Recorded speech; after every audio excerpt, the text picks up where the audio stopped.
Okay, good morning po uli. At ang ating pong pag-aaral ay inspired po ito doon sa experience po ni Daniel sa Daniel chapter 6 verse 10. Okay, samahan niyo po ako. Okay. Sa mga Tagalog, ano po yan? Daniel. 6, talatang 10. Basahin po natin. Sabi rito, when Daniel knew that the document had been signed, he went to his house when he had windows in his upper chamber open toward Jerusalem. He got down on his knees 3 times a day and prayed and gave thanks before his God as he had done previously. Okay? Ang ating pong pag-uusapan ay tungkol po sa panalangin. At base po doon sa ating nakita sa kababasa lang po natin na verse, may makita po tayo dyan ng mga katotohanan tungkol po sa panalangin. At tulad po nung aking pong binanggit sa prayer, sabi po ng Romans 15 verse 4, for whatever was written in former days was written for our instruction. So dito po sa ating pong pag-aaral, yung pong text nating binasa, meron po itong ituturo sa atin.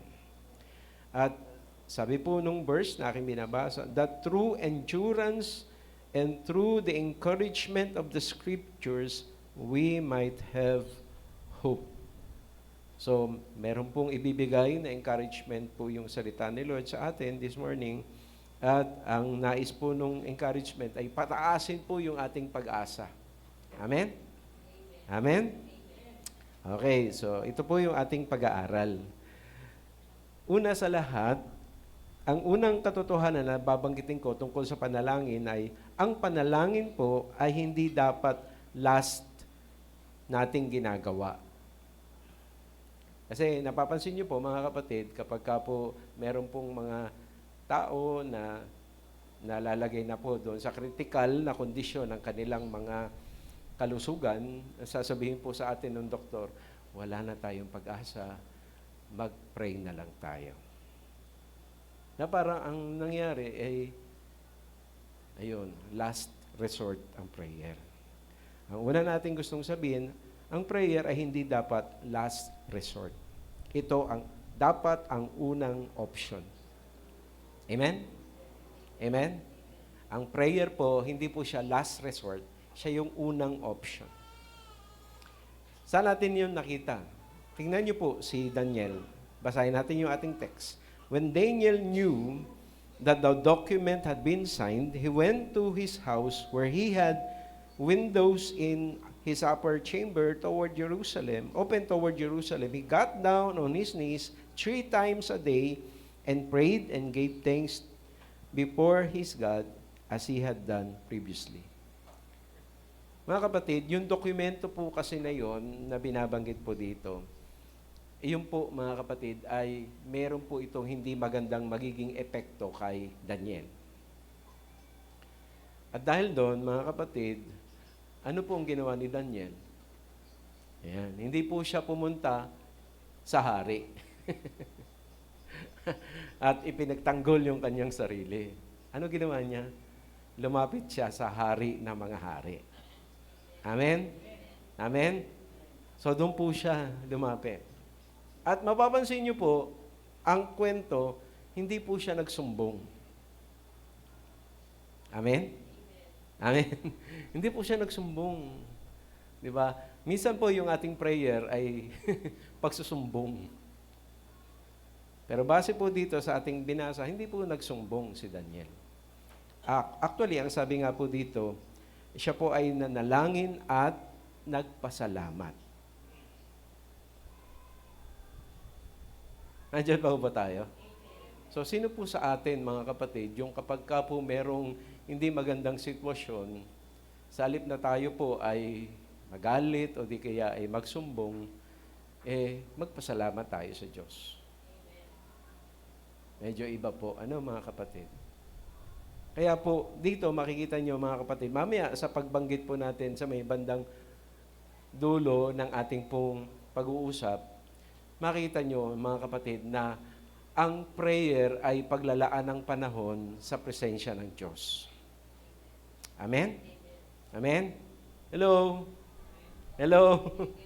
So pag nag-pray ka, ikaw ay naglalaan ng panahon sa presensya ng Diyos. Kaya dito makita po natin, mga kapatid, na yung pong paggawa ng prayer na unang option, ginawa po yan ni Jesus. Sino po dito na kapag ka po tayo ay masaya, nagpe-pray tayo? Alam nyo, sabi po sa Luke 10:21, nung si Jesus ay sayang-saya po siya, siya po ay nag-pray.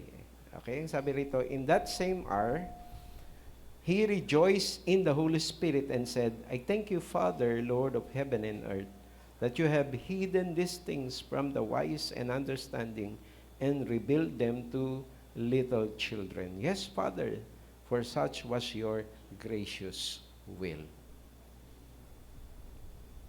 Ayan. Bagay, mga kapatid, madali pong mag-pray pag masaya. Amen? Pero alam niyo ba na si Jesus, nung siya po ay binautismohan sa tubig, siya po ay nanalangin din. Sabi po ng Luke 3:21, na when all the people were baptized, and when Jesus also had been baptized and was praying, the heavens were opened. So dito, mga kapatid, makikita nyo, nung si Lord ay masaya, nag-pray. Nung siya po ay meron pong commitment na gagawin. Amen? Alam niyo po yung pagbabaptize, commitment po yun. Sino po yung mga nabaptize na? Magsabi ng amen. Commitment po yun. At nung siya po ay binabautismohan at nagko-commit na nga po doon, sabi to fulfill all righteousness, he was praying. Amen? Amen? So doon, nakita po natin. And then, hindi lang po yun, mga kapatid. Nung si Jesus po ay gagawa ng napakabigat na desisyon.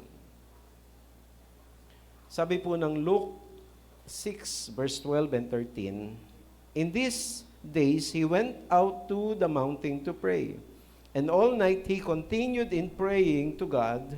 And when day came, he called his disciples and chose from them 12, whom he named apostles. So mga kapatid, sino po dito yung nalalagay sa mga pagdidesisyon? Si Lord, nung mag-decide siya, nung pipili siya ng 12, ang tandaan nyo mga kapatid, kasama si Judas sa pipiliin, nanalangin siya at hindi lang po siya nanalangin na 1 oras, magdamag po siyang nanalangin. Kasi mabigat po yung desisyon na kanyang gagawin. Nag-pray po siya. Hindi po last resort ang prayer. Siya ang first option. Nung ang Panginoon po ay may experience niya na po yung tinatawag na suffering at saka yung crucifixion. Ano po ang sabi ng Bible sa Luke 22:41 hanggang 44? Basahin natin ang verse 41. And he withdrew from them about a stone's throw and knelt down and prayed. Verse 42, saying, Father, if you are willing, remove this cup from me. Nevertheless, not my will, but yours be done. And there appeared to him an angel from heaven, strengthening him. And sabi ng verse 44, and being in an agony, he prayed more earnestly, and his sweat became like great drops of blood falling down to the ground. Alam niyo, mga kapatid, magkaiba po yung pong texture ng pawis sa dugo. Ang dugo po mas mabigat.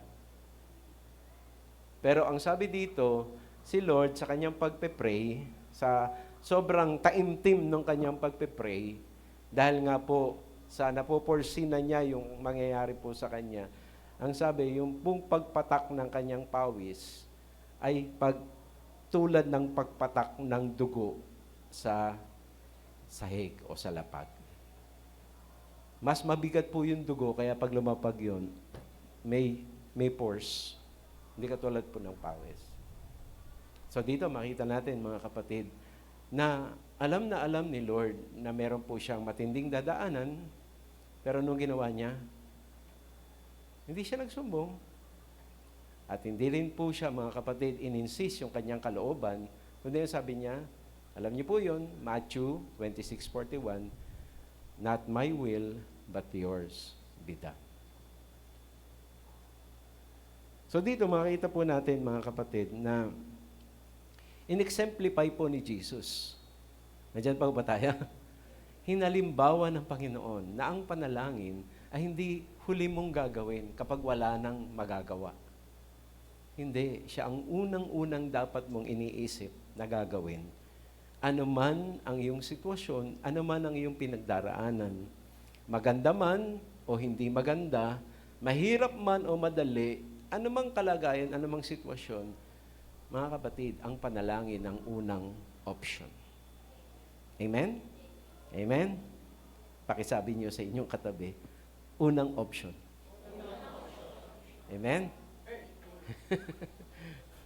Alam niyo, mga kapatid, hindi lang po si Lord ang gumawa niyan. Sa Bible po, kung kilala niyo po si Moses, nung ang mga Israelita po, hindi ko na nailagay po yung verse, nung ang mga Israelita po ay nagre-rebelde na, at sabi niya, sila po ay babalik doon sa Egypt, ano po ginawa ni Moses? Siya po ay nanikluhod at nanalangin sa Diyos. Si Nehemiah din, nung marinig po niya yung pong sitwasyon po ng mga kababayan niya, sabi ng Nehemiah 1:4, as soon as I heard these words, I sat down and wept and mourned for days, and I continued fasting and praying before the God of heaven. So dito makita po natin, mga kapatid, si Nehemiah din, pinractice niya yung prayer. Hindi po siya agad lumapit muna doon sa hari, hindi, nanalangin muna siya. At sa kanyang pagpe-pray, ang Lord gumawa ng paraan para yung hindi pakiusap niya sa hari yung siyang naging unang option, kundi nag-pray siya. Tapos ang Lord ang gumawa ng paraan para yung hari, gumawa ng paraan para yung pangangailangan ng kanilang lugar na noong panahon na yun, giba po yung pong pader, ay ang hari mismo ang nagpasabi, sige, ano bang gagawin natin dyan? Pwede ho bang payagan niyo ako? Yung pagpe-pray niya, ang nagbigay ng daan para hindi dahil sa pakiusap niya, kundi dahil kumilos ang Lord sa puso ng hari, at ang hari ang nagsabi, sige, pumunta ka at ayusin mo yung lugar na yun. Amen? Amen? Hello? Si Daniel din po, mga kapatid, ulitin natin, nung mas bago-bagong panahon pa, medyo kabataan pa sila dito. Sabi ng Daniel 2:17-18, then Daniel went to his house and made the matter known to Hananiah, Mishael, and Azariah, his companions. Ito po yung si Shadrach, Meshach, Abednego. And told them to seek mercy from the God of heaven concerning this mystery, so that Daniel and his companion might not be destroyed with the rest of the wise men of Babylon. Nagalit po kasi yung hari . Bakit? Kasi grabe po kasi yung request ng hari. Sabi niya, nanaginip ako. O sabi ng mga halipores niya, sige hari, sabihin mo sa amin kung anong panaginip mo at aming i-interpret. Hindi! Sabi ng hari, hindi, sabihin niyo muna sa akin kung ano yung pinanaginip ko. At saka niyo sabihin sa akin kung ano interpretation. Sabi niya, hari, wala namang nagre-request ng ganyan. Ikaw lang yan. Nagalit yung hari. Sabi niya, patayin na nga yan lahat ng mga yan. Siyempre, noong mga panahon na yon, kasama na ho yun sila Daniel doon. Sabi niya, teka, pwede ho bang pumunta muna kami at mag-pray? At alam niyo nangyari, nag-pray po sila. At yung poong nangyari, nag-reveal po si Lord sa kanya. Hindi siya lumapit sa hari at nakiusap, kundi sabi niya, sige, bigyan niyo lang kami ng ilang panahon, magpe-pray kami. At tapos nag-reveal ang Lord sa kanya at nasabi niya po, hindi lang kung ano yung dream, kundi pati yung interpretation. All because Daniel prayed. Amen? Amen? Pakisabi sa inyong katabi, kapatid. ang panalangin ang unang ginagawa. Amen? Amen? Amen? Hello? Pero maliban po doon, mga kapatid, gusto din nating sabihin na upang ang panalangin po ay maging effective, meron po tayong kailangang ayusin sa ating sarili at sa ating buhay. Amen? Hello? Hello? Sino dito yung prayer gusto nilang sinasagot? Di ba? Isang bagay po yung nanalangin ka. Pero isang bagay yung nanalangin ka at yung panalangin mo ay nasagot. Amen? So, hindi lang natin gustong nagpe-pray. Gusto natin na yung prayer natin ay sinasagot. Amen po ba yun? Hello? Hello? Hello? So, hindi lang po tayo ini-encourage ng Bible na mag-pray, kundi sinasabi po sa atin ng Bible, mga kapatid, na humingi kayo at kayo bibigyan. Amen? Humanap kayo at kayo nakakasumpong, kumatok kayo at kayo'y pagbubuksan. Gusto ng Lord na hindi lang tayo manalangin. Gusto ng Lord na tayo i-assure na sa bawat panalangin may sagot. Amen? Pero kahit na sinabi ng Bible na sa bawat panalangin ay may sagot, tandaan po natin mga kapatid, may mga hadlang sa dalangin. So kaya po, ngayong oras na ito, gusto nating sabihin sa bawat isa na kalooban po ng Lord na ikaw at ako, kung gusto mo maging effective ang iyong pagpe-pray, meron kang kailangan gawin. Ayan. Okay? Ano po yung pinapaayos sa atin ng Lord sa ating mga sarili? Okay? Sabi po rito, ano ang need nating ayusin sa ating sarili para maging effective yung ating prayer? Sabi po ng Matthew 6:14 hanggang 15, eto na po. Okay? Makinig po kayo at tignan po ninyo rin sa inyong mga Bible. Sabi rito, if you forgive others their trespasses, your heavenly Father will also forgive you.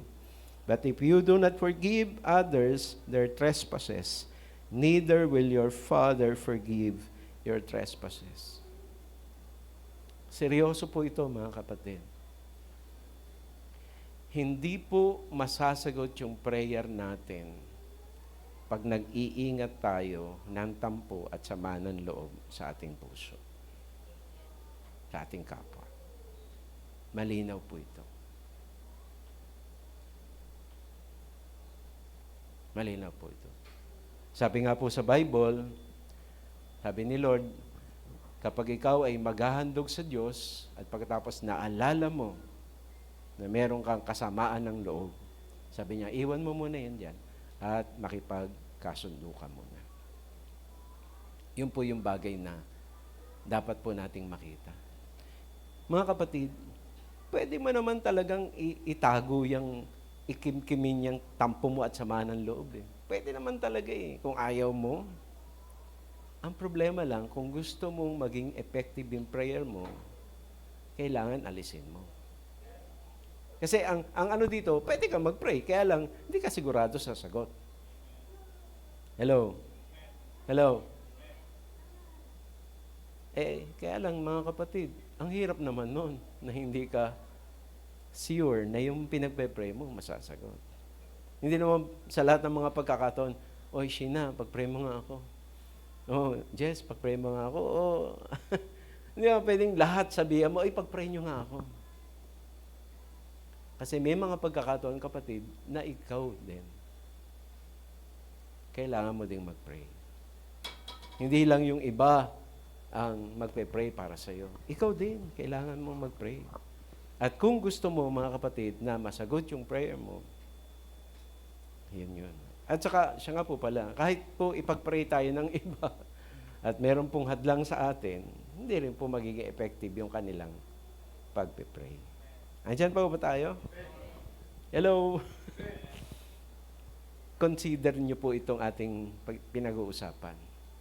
Sabi nga po doon sa ating sinabi na may instruction na ibibigay ang Lord. At meron siyang encouragement na ibibigay. So, anong instruction niya sa atin this morning? Ang prayer, hindi last siya ang first. Ang prayer, para maging effective, kailangan meron tayong ayusin sa ating sarili. At ang pinakamatinding kailangan ayusin natin sa ating sarili ay yung ating pong pagkikimkim ng galit. Ayaw ni Lord nun. Kasi bakit? Sa totoo lang po mga kapatid, masama po sa isang tao yung meron siyang daladalang ganun. Apektado yung kalusugan niya. At apektado, hindi lang yung kanyang physical health, kundi yung spiritual health niya sa Lord. Alam niyo, sa Bible po, mga kapatid, makikita niyo, ano ang halimbawa ng Lord? Di ba, nung pinapako siya dun sa krus, alala niyo yan? Ano sabi niya? Ama, patawarin mo sila, hindi nila alam ang kanilang ginagawa. At alam niyo ba, nung pong binabato na si Esteban, kung ano ang sabi niya? Sabi niya, Ama, wag mo pong ipataw sa kanila ang kasalanang ito ng pagpatay sa akin. Hindi po siya, mga kapatid, nagalit. Hindi niya sinumpa yung ano. Nung minsan nga po, may mga alagad, ang pangalan ay Santiago at saka si Juan.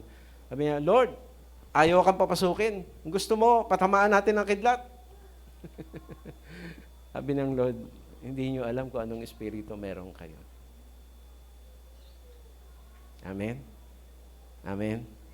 Ang Lord po natin, nung siya po'y dumating dito sa lupa, ang hangarin niya ay magligtas. Amen? Amen? Pero pagka po tayo po ay nagkikimkim ng ganun, hindi po buhay ang daladala nun.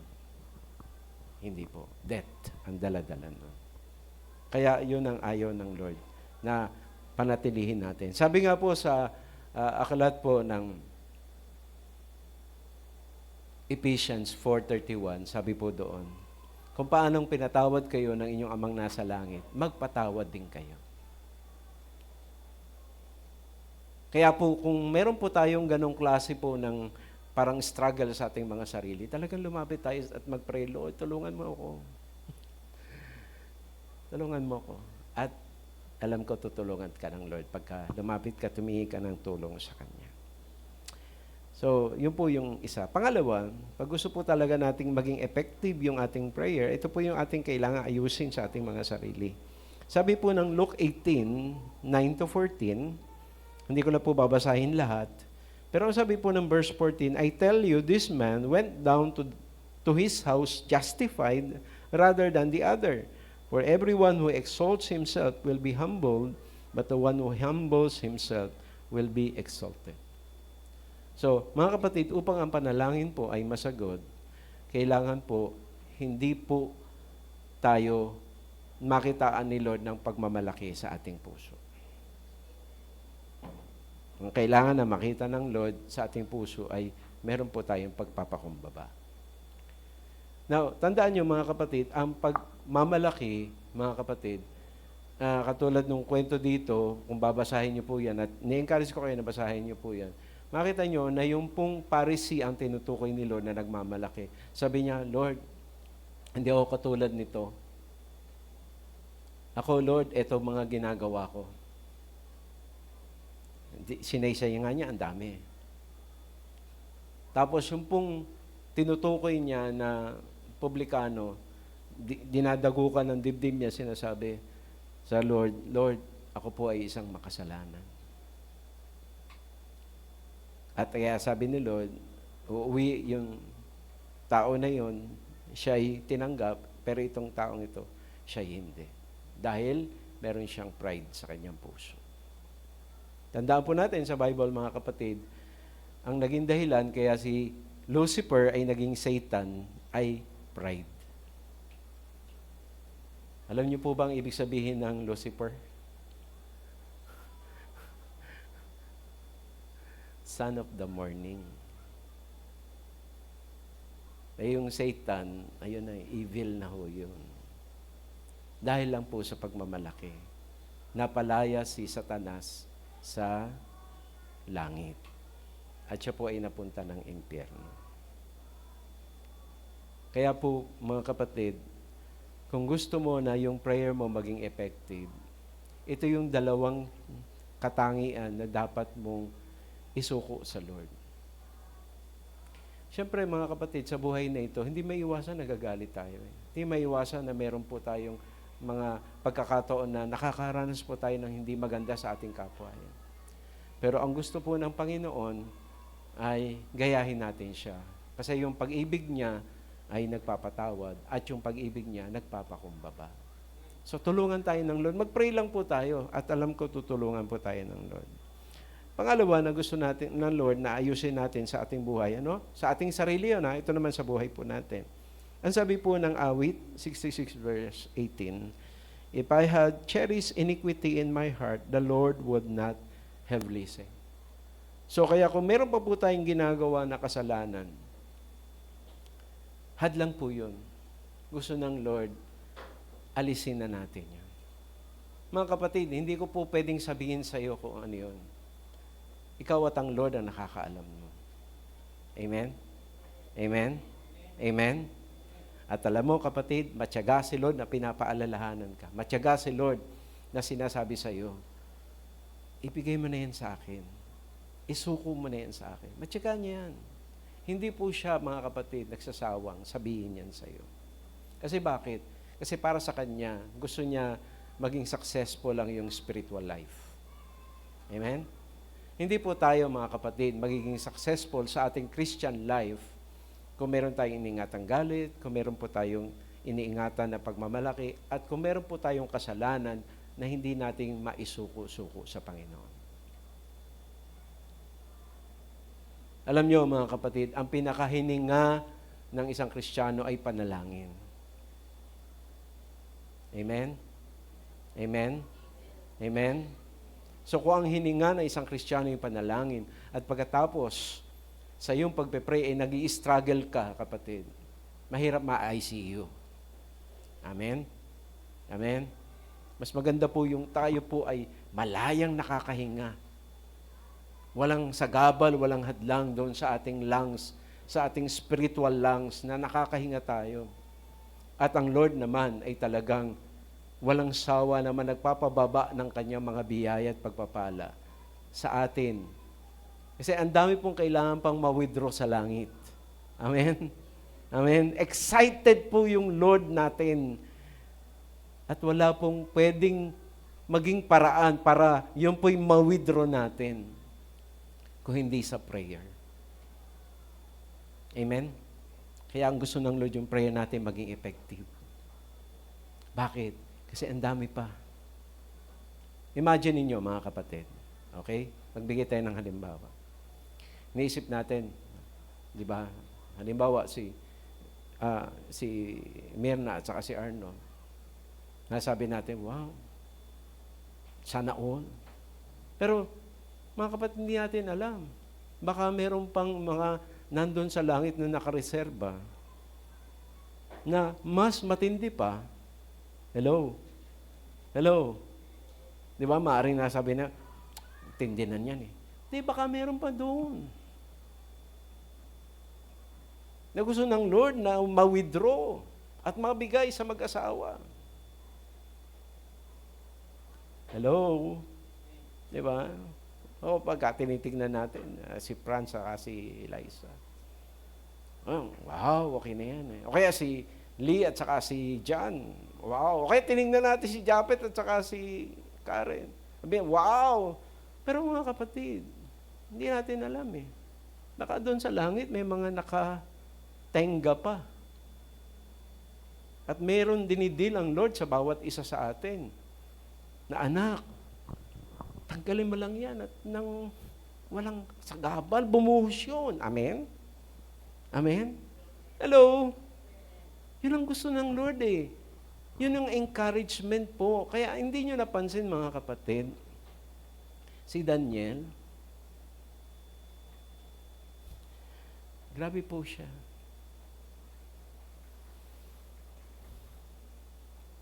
Dahil po, nakita niya kung paano sa kanyang buong panahon ng pamumuhay. Alam niyo mga kapatid, ang outstanding sa buhay ni Daniel, Hindi po yung dahil siya po ay naglilingkod doon po sa kaharian. Hindi po yun. Ang outstanding sa buhay ni Daniel, mga kapatid, ang Lord tuwang-tuwang magbahagi sa kanya ng mga kapahayagan, ng mga bagay na, mga kapatid, sa hinaharap. Ibig sabihin, sa panahon natin mangyayari. Pero si Lord tuwang-tuwang sabihin sa kanya, ngayon pa lang, sinasabi na niya, 100 years pa mangyayari, pero nalalaman na ni Daniel. All because, si Daniel po, mga kapatid, inalis niya yung mga nandito sa puso. Alam niyo, kung alam niyo lang ang background ni Daniel, mga kapatid, siya po ay nakatira sa lugar na hindi niya po bayan.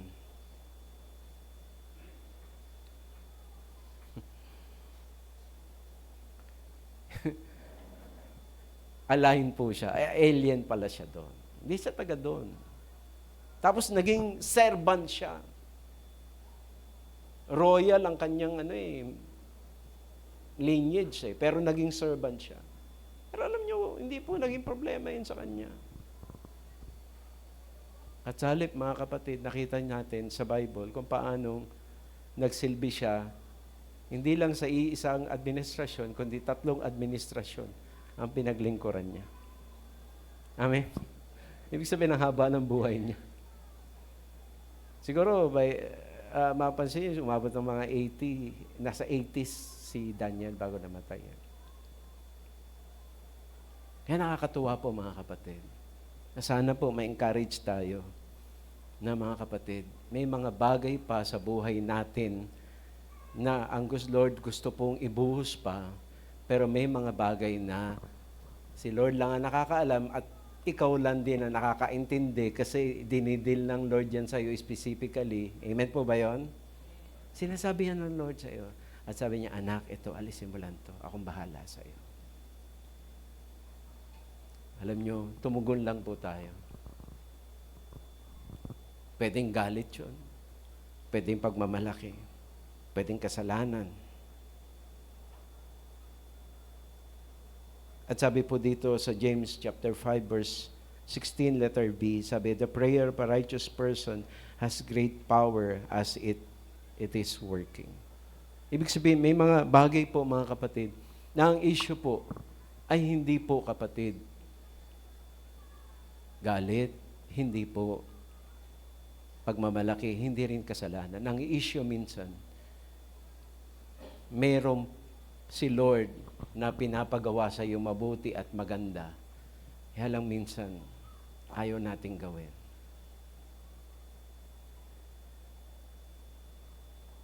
Ang tawag po doon ay practical righteousness.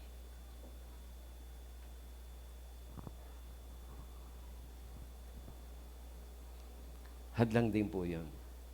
Merong ibibigay si Lord, napipigilan, nahadlangan. Amen? Amen? Hello? So, pakisabi po sa inyong katabi, kapatid, huwag mong hayaan na merong nakadeposito doon sa taas na hindi mo ma-withdraw. Na higit pa sa kung anong meron ka ngayon. Amen? Kasi mga kapatid, yung pagpe-pray mo ngayon, yan ang accomplishments mo. Pero may dinidil si Lord sa heart natin na kapag pinahintulutan natin si Lord, sobra pa yung pwede niyang i-pour out sa atin. Amen? Sabi nga po sa Bible, eye has not seen, ear has not heard what God has prepared for His children. Minsan, pag tumitingin tayo sa labas, naakit tayo, di ba't naiinggit? Mga kapatid, sa totoo lang, tuwan-tuwa si Satan na naiinggit tayo. Bakit? Kasi nakaka-focus tayo sa maling bagay. Pero alam nyo, ang mas maganda, mag-focus tayo doon sa hadlang at ayusin natin yun. At maiinis si Satan dahil natatanggap na natin yung mga inilaan ni Lord para sa atin. Amen? Anong gusto nyo? Matuwa siya o mainis siya? Mas maganda, mga kapatid, mainis siya. Amen? Amen? Kasi naiinis siya kapag inaayos natin ang buhay natin. Hello? Hello? Naiinis siya. Bakit? Kasi bumubuhos yung pagpapala. Natutuwa siya kapag pinipilit natin yung ating mga ugali, yung ating mga hindi tama. Tuwan-tuwa siya. Sabi nga niya, tama yan, galingan mo pa. Tigasan mo pa, husayan mo pa. Hindi mo napansin, parang may humihima sa likod ko. Parang ini-encourage pa akong maging matampuhin ako, masamain ang loob ko.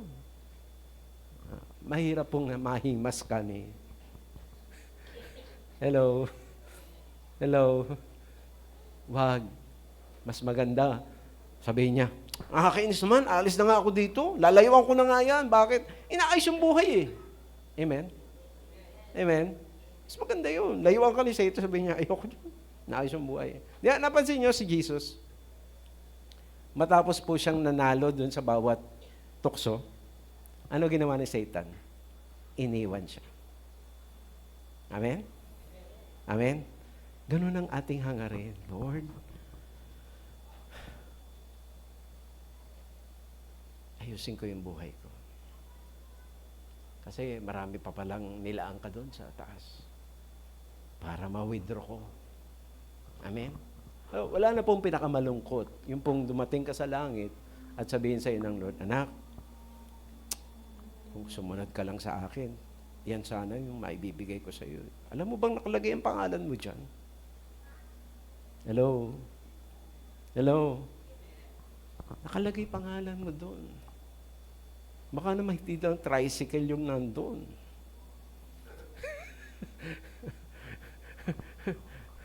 baka naman hindi lang maliit na bakery ang nandun. Amen?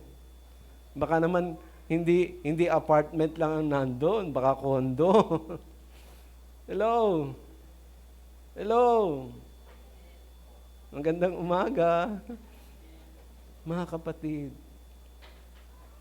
ang panalangin, hindi mo huling gagawin kasi wala nang magawa. Unang mong gawin. Ang panalangin para maging mabisa, merong kailangan ayusin sa ating sarili at sa ating pamumuhay. Subukan natin. Amen? Amen?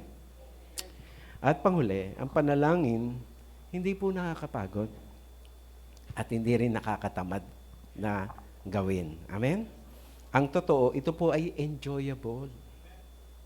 Alam nyo, mga kapatid, pag binasa natin uli in Daniel 6 verse 10, when Daniel knew that the document had been signed, he went to his house where he had windows in his upper chamber open toward Jerusalem. He got down on his knees 3 times a day and prayed and gave thanks before God as he had done previously. Paano natin po sinabing ang prayer enjoyable? Tingnan nyo, si Daniel 3 beses sa loob ng isang araw nananalangin. Tayo.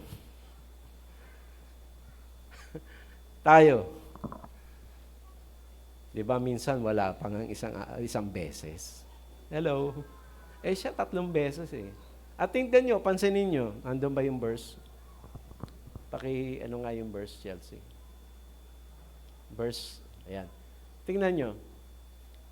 Basahin nyo. He got down on his knees 3 times a day. Wow! Di ba?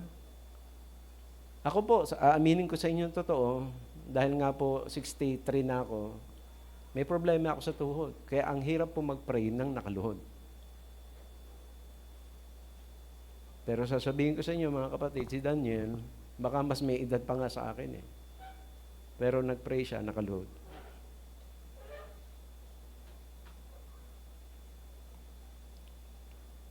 Amen. Amen. Alam nyo, sabihin ko sa inyo ang totoo. Isa sa problema natin, ang gusto nating kombinyente. Hello? Hello? Di ba? Punta tayo dito sa lugar na to, tapos pag nainitan tayo, ayun, na. Ba't hindi dagdagan kasi ni Pastor yung aircon na yan? Pumipitik-pitik na nga ako yung ating kuryente. Yun po ang problema natin, convenience. Hindi niyo napansin, mga kapatid, kapag ka po maulan, nagse-second thought tayo kung pupunta tayo ng church. Hello? Lalo na bagyo. At tingnan nyo, mga kapatid, kapag ka medyo masama ang pakiramdam natin, iba din iisip natin. Church ba ako? Atin ba ako ng Bible study o ng prayer meeting? Siguro naman maintindihan ng Lord. Hello? Hello? Kasi bakit? Ang hanap natin, magaan, madali. Mga kapatid, hindi po madaling mag-pray ng nakaluhod. Hello? Hello?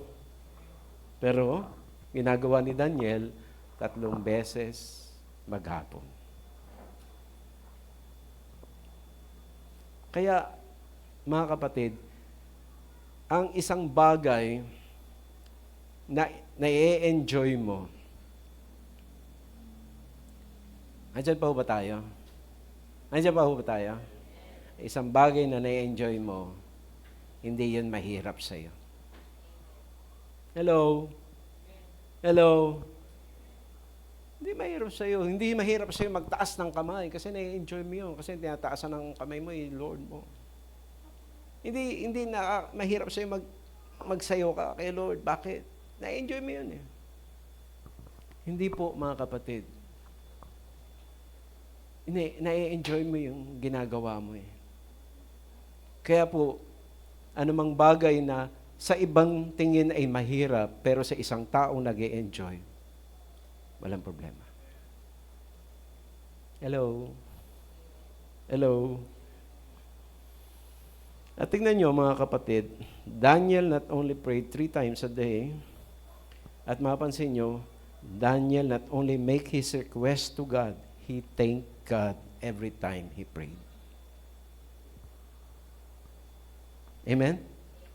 Si Daniel po, hindi po hingi lang ng hingi. Amen? Hello? Nagpapasalamat. Hindi yung nagpe-pray tapos, Lord, bakit ganun? Nag-pray ako tapos hindi siya ganun.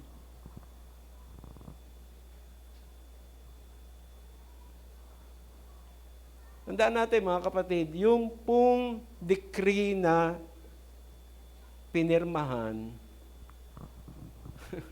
alam niyo po kung ano ang epekto nung kay Daniel, dadalhin po siya ng lion's den.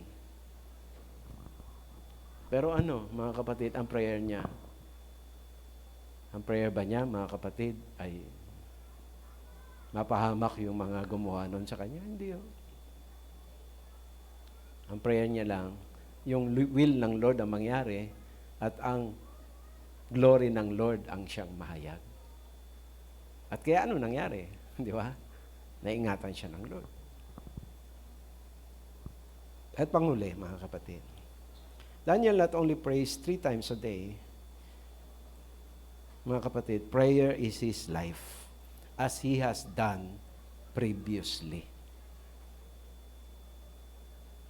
Ibig sabihin, mga kapatid, mula nung si Daniel po ay madala ng Babylonia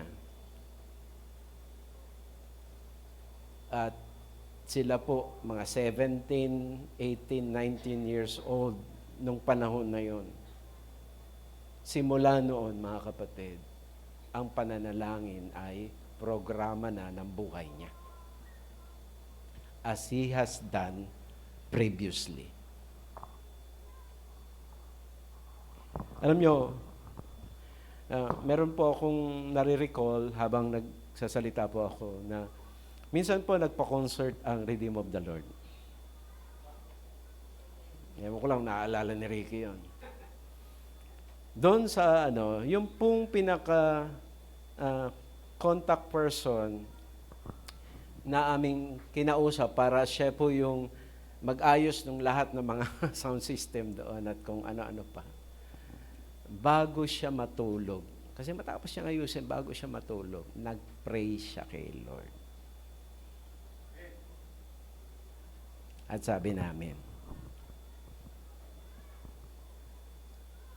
ito yung taong hindi niya ugali ang natutulog ng hindi nagpe-pray. Bakit? Kasi pagka sinanay mo ng sarili mo na paggising ng umaga nagpe-pray ka, pag sinanay mo ng sarili mo na bago ka matulog nagpe-pray ka, kapatid, pag hindi mo yun magagawa, hindi kompletong araw mo. Hello? Si Daniel, kahit pa merong banta, amen, hindi mapipigilan ang pagpe-pray niya. Amen? Tayo po, minsan pagka medyo may sakit, o kaya merong po problema, hindi, dami nating dahilan. Mga kapatid, tulungan tayo ng Lord. Amen? Amen? Na makita natin na ang panalangin ay hindi huling ginagawa. Una, ang panalangin para maging mabisa, merong kailangan ayusin sa sarili at sa buhay. At higit sa lahat, ang panalangin, hindi boring at hindi tiring. Ang prayer ay enjoyable. Once, kapatid, na ito'y talagang ginawa mong routine sa iyong buhay. Mga kapatid, as we close, meron po ako ditong dalawa, tatlo to, hindi ko nababanggitin yung Chelsea, number 2 and 3 lang. Ano ang nagiging epekto ng prayer sa iyo?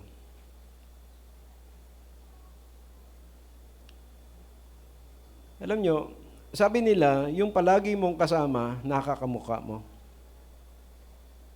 Sino dito yung mga mag-asawa? Napansin nyo ba si Maris at saka si Ricky, medyo si Ping at saka si Boy, si Lanet, Hindi, sabi po yung madalas mong kasama, nakakahawig mo. Kaya pag tinignan natin si Sheena, malalaman natin kung sino yung palagi niyang kasama. Binibiro nga po namin si Jess at saka si Angel. Angel, para medyo magkahawig na kayo niya.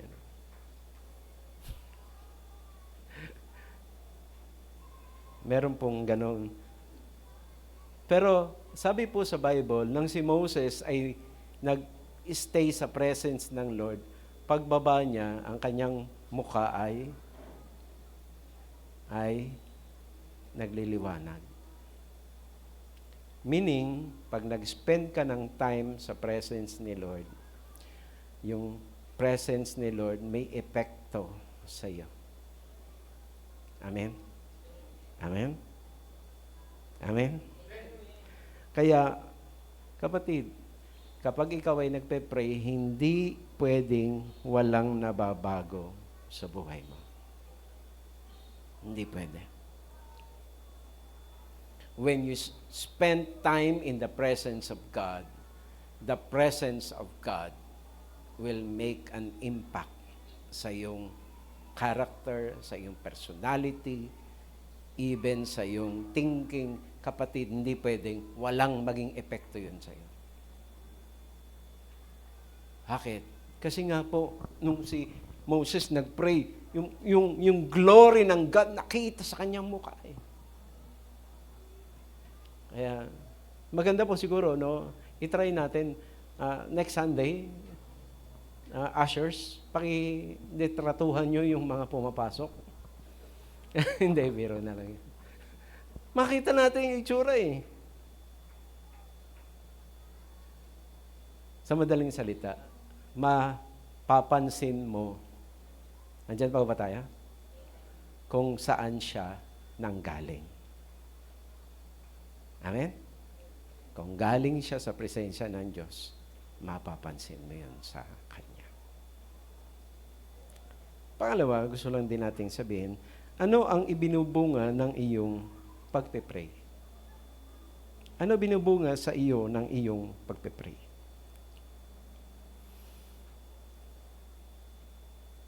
Alam nyo, kapag kayo po ay pumunta sa presensya ng Diyos, naalala ko po sa awit 73, di ba? Sama-sama ng loob niya kasi po, sabi niya, bakit yung mga salbahe, matataba, walang problema, yayaman, ganyan-ganyan. Tapos nagpunta siya sa presensya ng Diyos. Sumambat na nalangin. Alam niyo nangyari? Meron siyang nakita na hindi niya nakikita nung ang tingin niya ay nasa mga tao pa. Sabi niya, ay, hindi pala ang basihan ng success. Makinig po kayo maigi. Ay yung kung ano ang meron ka. Ang basihan pala ng success ay saan ang iyong destinasyon sa walang hanggan. Kasi nakita niya na madudulas yung daan nila, mapapahamak sila, at sila hindi mapupunta sa presensya ng Diyos. Pero siya, na eto man ang buhay niya, pero minsan makakulang ganyan, pero alam niya, nakita niya kung saan siya papunta. Amen? Amen? Hindi man po tayo sagana, hindi man po tayo kompleto, pero kapatid, maganda po yung ating pupuntahan. Pag si Kristo nasa puso natin, pupunta tayo sa Kanyang presensya. Amen? Amen? Kaya po, mapapansin nyo, medyo nababago na po yung appetite natin sa mundo. Yung hilig natin nababago. Hindi na po tayo masyado pang naaakit. Siyempre, pag may mga pagkakataon, kumakain tayo, may mga pagkakataon, namamasyal tayo, may mga pagkakataon. Meron po tayong mga nabibili at nakakamtan. Pero mga kapatid, yung puso natin, amen, nandun na sa walang hanggan. At sinasabi natin, Lord, excited ako.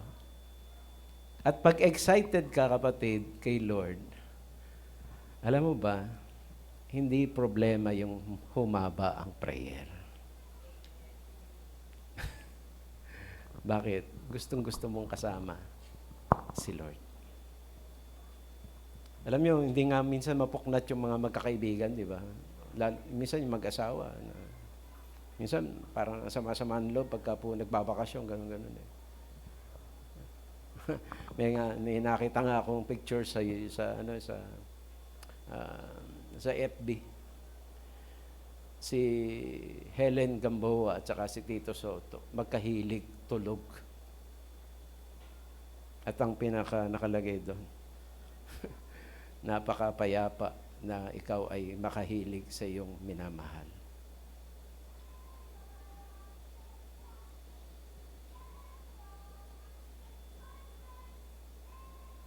Kaya wala na pong pinakamasarap na tagpo sa isang Kristiyano, kundi yung panalangin. Kasi doon, presensya ng Diyos, nalalasap mo, nararanasan mo. Amen. Amen. Amen. Sige po, tumayo po tayong lahat at pasalamat tayo sa Lord.